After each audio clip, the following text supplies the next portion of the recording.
여보세요? 근서야, 잘 지냈어? 선생님, 잘 지냈어요. 오늘 토요일인데 오늘은 뭐 해? 오늘요? 학원 숙제하고, 친구들이랑 오늘 놀기로 했어요. 너무 좋겠다. 역시 토요일이 최고지.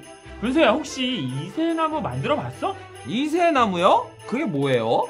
그게 나무인데 10월에 교회에서 나무를 보내줬는데. 에? 교회에서 나무를 보내줬어요? 아니, 식목일도 아닌데 전 못 받았는데요? 아니, 나무를 보내준 게 아니고 나무를 만들 수 있는, 그러니까 키트를 보내줬어. 잠깐만, 엄마! 교회에서 나무 받은 거 있어? 교회에서 나무를 왜 보내줘? 아니, 진짜 나무 말고 나무를 만드는 걸 보내줬대. 그거 11월 어묵 올 때 뭐 하나 와 있던데. 그건가 보다. 그거 네 방 책상 학습지 옆에 꽂아놨어. 찾아봐. 잠깐만. 어딨지? 여기 이건가 보다. 선생님 찾은 것 같아요. 이건가? 근데 이게 뭐예요? 이거 어떻게 하는 거예요? 아무튼 말로 설명하기 좀 어려우니까 혹시 너 지금 영상통화 가능하니? 네. 선생님도 집에서 이세나무를 만들고 있는데 한번 보여줄게. 네, 좋아요. 영상통화로 바꿀게요. 자, 이제 선생님이 만들고 있는 이세나무야. 우와, 엄청 이쁘다. 근데 나무 모양이 좀 이상해요. 나무 모양은 있는데 안에 동그란 거 뭐지? 왜 4개밖에 없어요? 그게 나무의 열매처럼 장식을 하는 거야. 12월 1일부터 하루에 1개씩 붙이는 거야. 자, 봐봐. 나무, 지구, 사과, 무지개, 그리고 12월 25일 예수님의 생일이 되면 이 나무가 완성이 된단다. 그래서 오늘이 12월 4일이니까 4개가 붙은 거구나. 맞아. 근데 선생님, 안에 동그라미 속에 그림이 왜 다 달라요? 그건 창세기부터 성경의 중요한 사건을 그림으로 뽑았기 때문이야. 그래서 저 지구 모양이 창조구나. 그렇지. 역시 근서는 똑똑해. 그리고 저 사과는 하와가 뱀에게 유혹을 당할 때 그 죄를 짓게 한 선악과죠. 역시 대단해. 그리고 무지개는 하나님이 약속으로 주신 노아의 방주 사건. 맞아. 근서야, 감동이야. 선생님, 근데 다른 건 다 알겠는데 첫 번째 이 그림은 뭐예요? 그게 바로 이세나무야. 이세나무요? 3세, 4세 뭐 그런 이세예요? 그 이세가 그 다윗의. 선생님, 근데 이 나무가 왜 잘려 있어요? 나무가 그러니까 그게 선생님, 왜 잘렸지? 근데 나무 잘린 데서 싹이 나는데 그건 뭐예요? 싹은 그 싹이 마냐? 그러니까 예수님이 갑자기요? 선생님, 근데 있잖아요. 근데 선생님이 갑자기 할 일이 생각이 났어. 선생님, 너 궁금한 거 있잖아. 선생님. 목사님이 다 설명해 주실 거야. 선생님, 내 예배 늦지 말고. 선생님 간다. 안녕. 다음에 보자. 네, 친구들 반갑습니다. 우리 친구들은 집에서 이세의 나무 잘 만들고 있나요? 오늘까지 몇 개의 장식이 달렸죠? 12월 5일이니까 5개입니다. 이세의 나무, 창조, 선악과, 노아의 무지개, 그리고 아브라함의 하늘의 별까지 만들어 보았습니다. 이 이세의 나무에는 하나님의 구원의 대역사가 담겨 있습니다. 지난 가을에 배웠던 뒤죽박죽 세상을 맞춰라 큐브 기억나나요? 혹시 창조, 타락, 구속 이 세 단어 기억하고 있죠? 맞습니다. 하나님께서 말씀으로 세상을 창조하셨습니다. 하지만 죄로 완전히 망가졌죠. 우리 하나님의 마음 어떠셨을까요? 너무너무 아프셨어요. 그래서 하나님은 우리를 구원하기 위해 구원의 대역사를 시작하십니다. 그 이야기가 바로 이세의 나무에 담겨져 있습니다. 그리고 그 구원의 대역사는 누구를 통해서 완성될까요? 예수님! 맞습니다. 목사님 한번 따라해 볼까요? 예수님만이 우리의 구원자입니다. 아멘. 오늘은 이세의 나무 첫 번째 시간으로 첫 번째 그림을 살펴볼 것입니다. 이 그림에는 도대체 어떤 의미가 담겨 있는지 오늘 말씀을 함께 읽어보도록 하겠습니다. 이사야 11장 1절입니다. 함께 읽겠습니다. 이새의 구루터기에서 한 싹이 나며 그의 뿌리에서 한 가지가 나와 열매를 맺을 것이다. 가장 먼저 나오는 단어가 이새의 구루터기입니다. 여러분, 구루터기가 뭔지 알고 있나요? 네, 맞습니다. 옆에 사진처럼 나무를 베고 남은 나무의 밑동을 구루터기라고 합니다. 이 구루터기를 보면 여러분 어떤 마음이 좀 드나요? 아마 이것을 보면서 와, 기분이 좋다, 행복해 라고 말하는 사람은 없을 것 같아요. 이것을 보면 왠지 좀 쓸쓸하고 때로는 불쌍하게 보이기도 합니다. 사실 성경에서도요, 이 구루터기는 하나님의 심판을 의미합니다. 오늘 말씀 바로 앞장인 이사야 10장을 보면 수많은 나무가 도끼에 찍혀서 구루터기만 남아있는 모습이 나와요. 한번 살펴볼까요? 이사야 10장 33절과 34절입니다. 그러나 보아라, 주 곧 만군의 여호와께서 도끼를 가지고 나뭇가지를 치듯 그들을 찍어낼 것이다. 큰 아시리아 군대가 배임을 당하고 귀족들이 땅에 쓰러질 것이다. 도끼로 레바논의 우람한 나무들을 찍듯이 여호와께서 그들을 찍으실 것이다. 도끼로 나무를 찍는데요. 이 말씀은 하나님이 아시리아를 심판하겠다 하시는 장면입니다.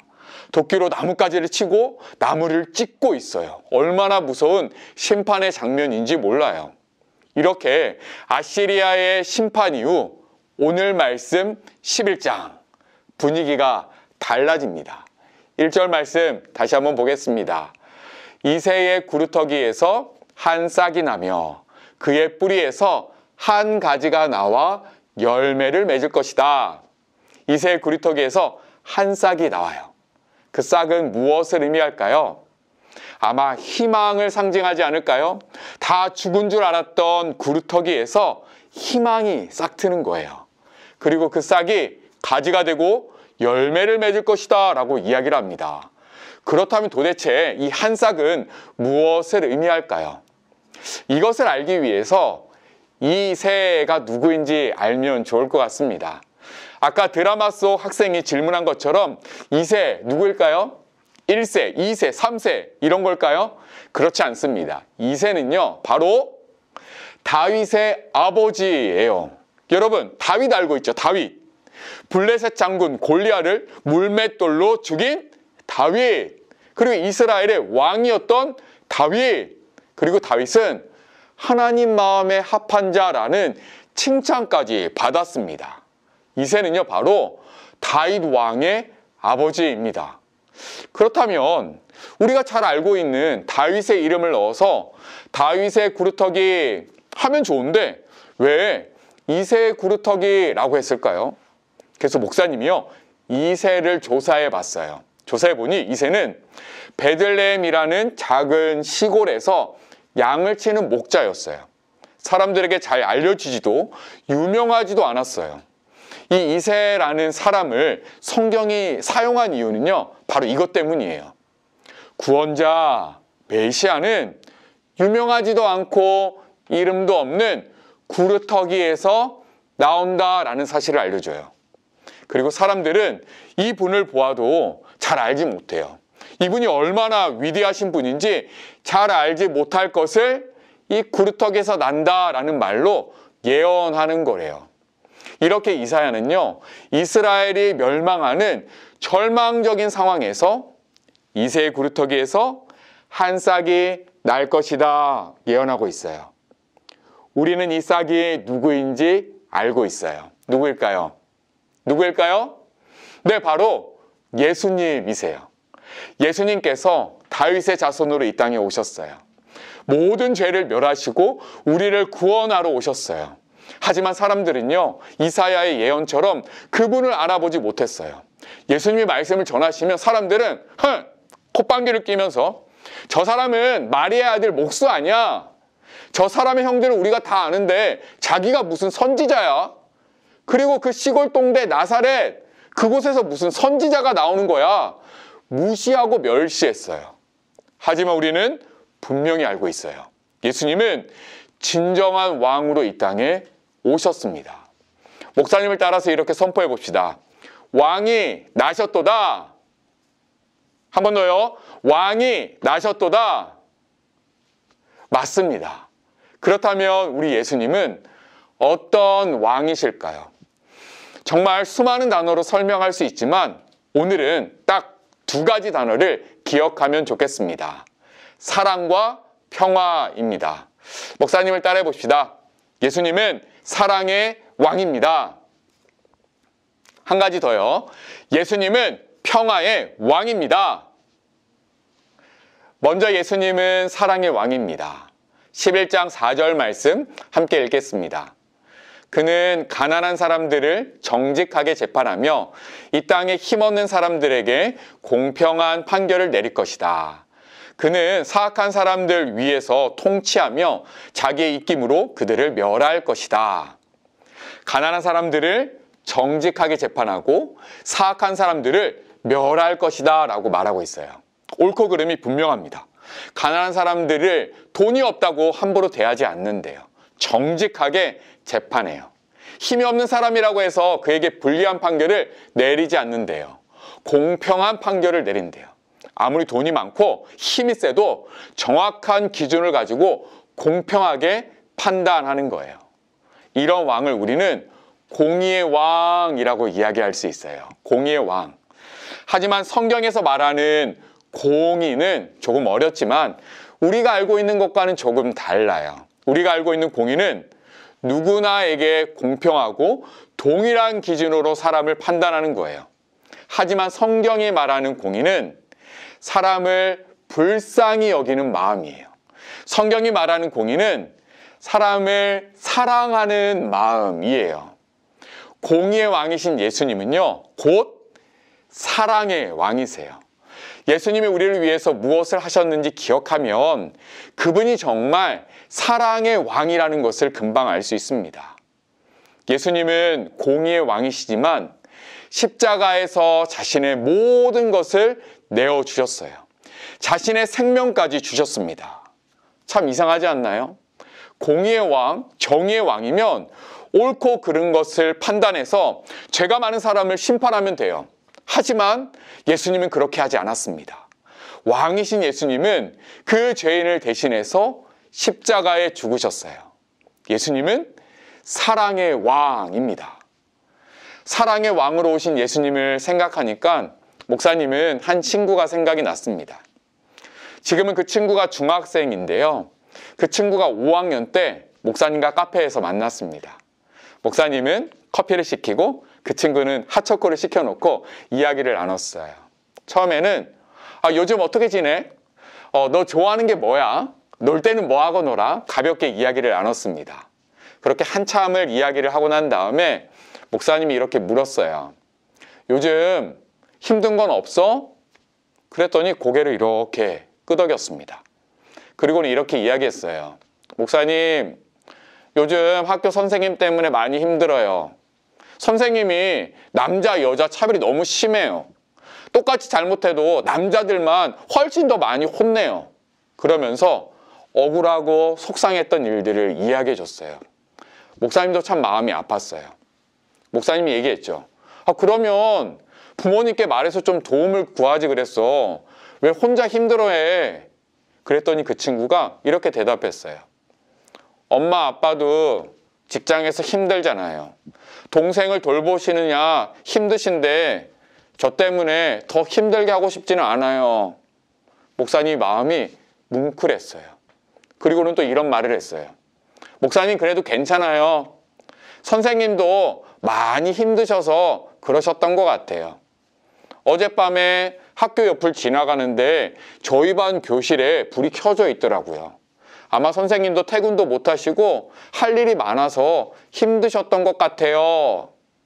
그 친구의 이야기를 들으면서 그 친구의 마음속에 있는 예수님의 사랑을 목사님은 발견했습니다. 와, 이 친구 정말 마음속에 사랑의 왕 예수님이 계시는구나 느껴졌어요. 사랑하는 친구들, 사랑의 왕이신 예수님을 따라 사랑을 나누는 여러분 되기를 축복합니다. 첫 번째, 예수님이 사랑의 왕이었다면 두 번째는 평화의 왕입니다. 한 번 더 따라해 볼까요? 예수님은 평화의 왕입니다. 맞습니다. 예수님은 평화의 왕으로 오셨어요. 이사야 선지자가 예수님이 오시기 약 700년 전에 이렇게 이야기를 합니다. 이사야 9장 6절 말씀입니다. 왜냐하면 우리에게 한 아기가 태어날 것이기 때문이다. 하나님께서 우리에게 아들을 주실 것이다. 그의 어깨 위에 왕권이 주어질 것이다. 그의 이름은 기묘자, 모사, 전능하신 하나님, 영원히 살아계신 아버지, 평화의 왕이시다. 여기서 한 아기가 누구인지 알고 있죠. 바로 예수님이십니다. 예수님이 평화의 왕이라고 소개하고 있습니다.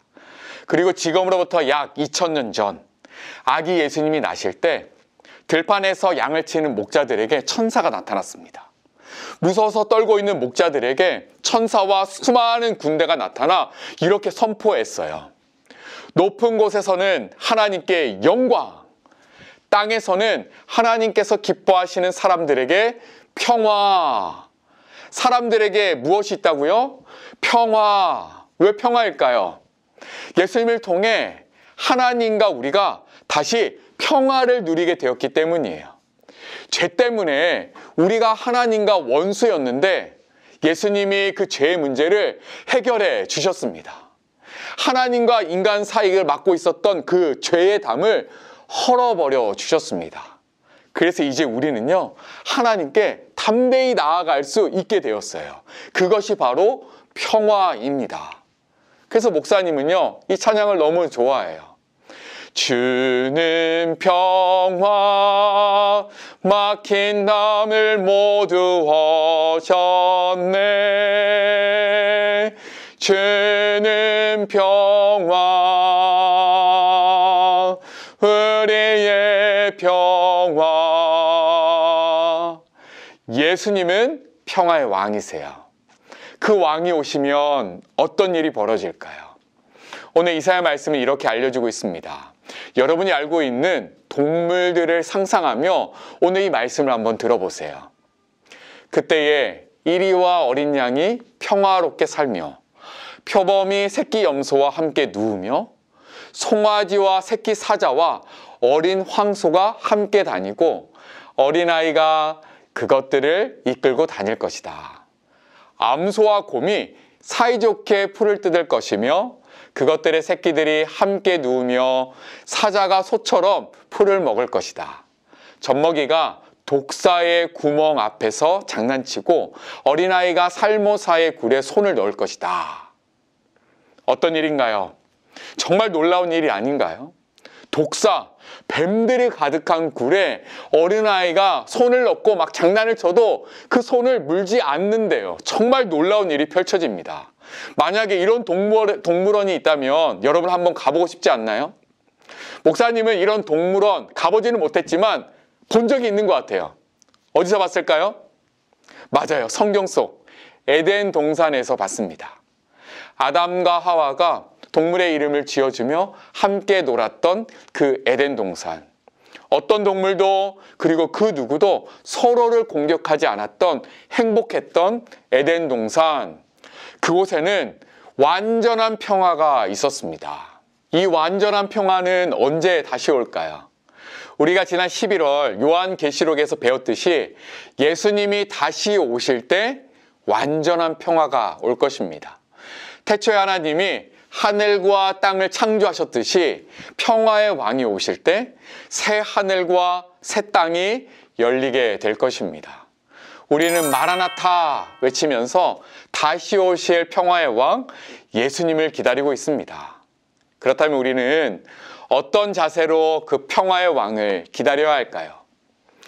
결국 예수님이 오시니까 그냥 대충 기다리면 되지 않을까? 혹시 이렇게 생각하나요? 그렇지 않습니다. 평화의 왕을 섬기는 우리는요, 평화를 함께 이루며 누리며 살아가야 합니다. 그래서 정말 우리가 할 수 있는 한 가지를 실천했으면 좋겠습니다.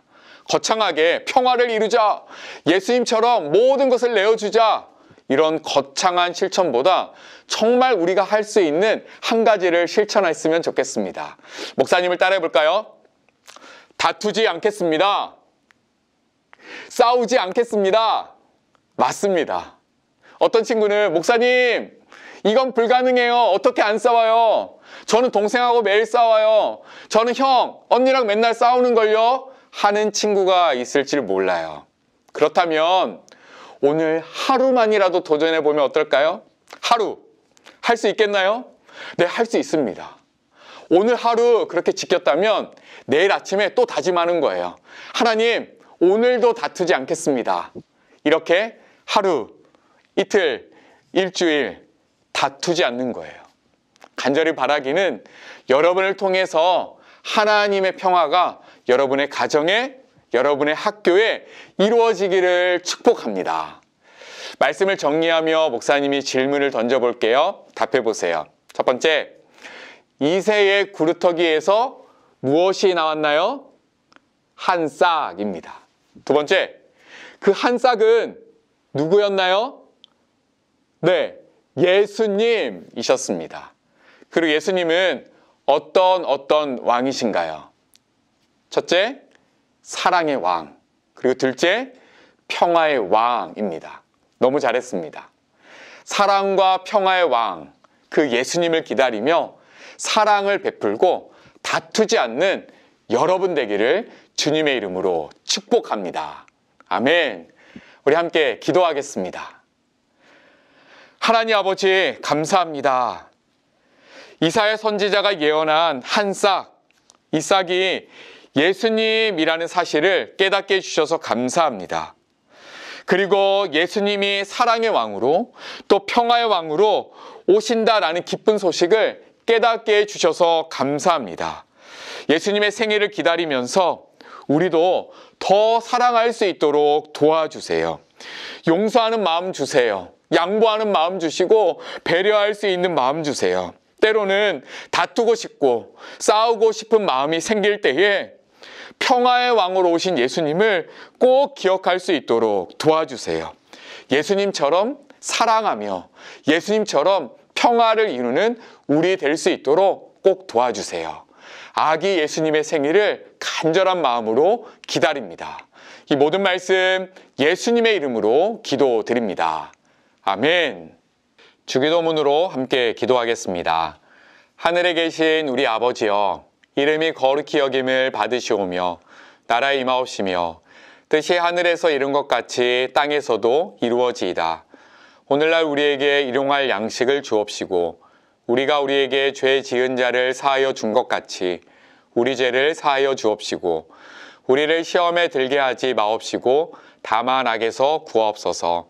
대개의 나라와 권세와 영광이 아버지께 영원히 있사옵나이다. 아멘.